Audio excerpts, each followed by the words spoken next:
Venons-en maintenant à un marché qui devrait connaître une forte croissance dans les années à venir. La médecine et la chirurgie esthétique parient désormais sur la jante masculine.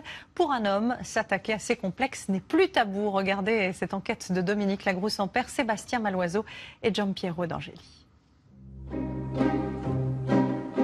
L'homme, sublimé par Rodin, fascine-t-il par le dessin d'une paupière, le volume d'un ventre, son torse, la courbe d'un nez, l'épaisseur d'une chevelure, l'éclat de la peau, la découpe d'une oreille, la ligne d'un cou?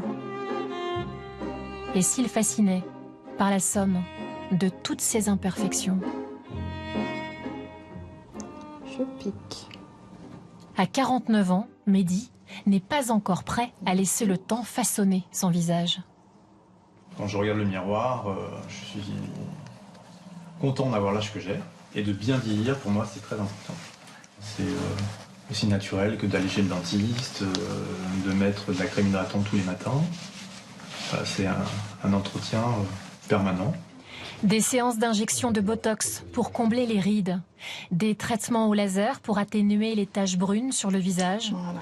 En 5 ans, cette dermatologue parisienne a vu le chiffre de sa patientèle masculine multiplié par 2. On a des canons de beauté qui sont exposés dans la presse masculine. Toutes les grandes marques sortent des produits dédiés aux hommes. Et c'est vrai que maintenant, ça devient de plus en plus fréquent d'avoir des hommes qui font vraiment attention à eux. Regardez, maintenant, ils vont chez le barbier. Voilà, on prend soin de soi. Et donc, on va aussi chez le dermato. Et ils sont nombreux à vouloir remodeler leur visage, leur corps.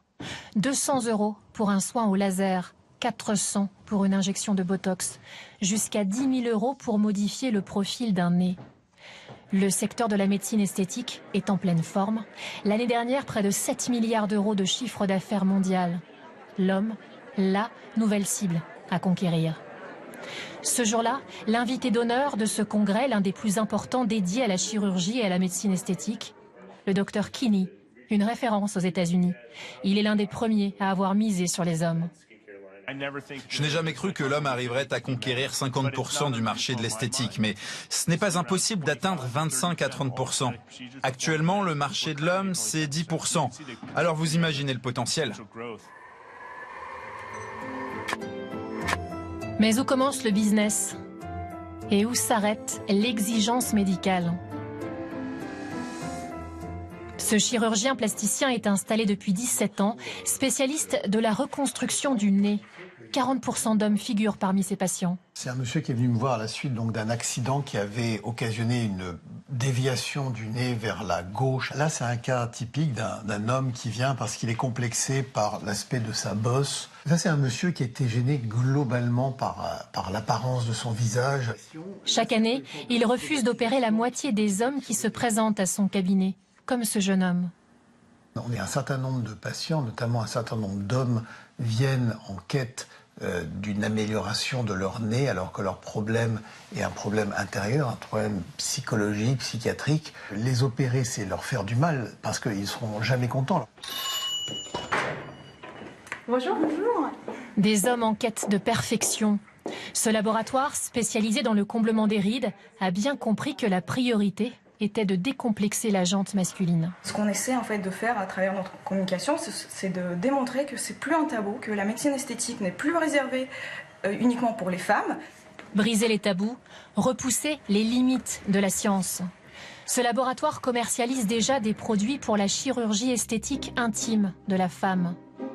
Alors pourquoi ne pas l'adapter à l'homme ? De l'acide hyaluronique injecté dans le pénis pour augmenter son volume. Ce laboratoire prévoit de commercialiser ce produit d'ici 2 ans.